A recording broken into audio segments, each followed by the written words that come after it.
দুনিয়া কিছুই না, কিচ্ছু না দুনিয়া। সকালে আপনি না থাকলে আপনাকে বিকেলেই এরা মাটি দিয়ে আসবে।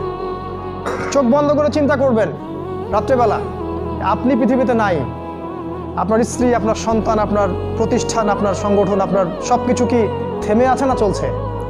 সব চলবে ভাই, কেউ থেমে থাকবে না, শুধু আমরাই থাকবো না। অতএব আমাদের কবরের চিন্তা আমাদেরকে করতে হবে। জ্ঞান অনুযায়ী আমল করি, অবহেলা না করি ইনশাআল্লাহ। 3 নাম্বার, আদর্শ পরিবার গঠন করেন। পরিবারটা হবে ডিনামাইট। রাষ্ট্র বিশ্ব কই যায় যাক, আপনার পরিবার যেন ইসলামের আদর্শের উপর থাকে। কারণ কু আনফুসাকুম ওয়া আহলিকুম নার, নিজে বাঁচো জাহান্নামের আগুন থেকে, পরিবারকে বাঁচাও। আপনার ছেলের ব্যাপারে সচেতন হন, মেয়ের ব্যাপারে সচেতন হন, স্ত্রীর ব্যাপারে সচেতন হন। আপনার পরিবার, আপনার রক্তের সম্পর্ক, আত্মীয়, এদের মাঝে আপনি দিনের প্রচারটা করেন। কোথায় কে জাহান্নামে যায় যাক, ওটার পরের চিন্তা আপনার, ওটা চিন্তা আপনার করতে হবে না। এখন আপনি আপনার পরিবারের দিকে ফোকাস করুন।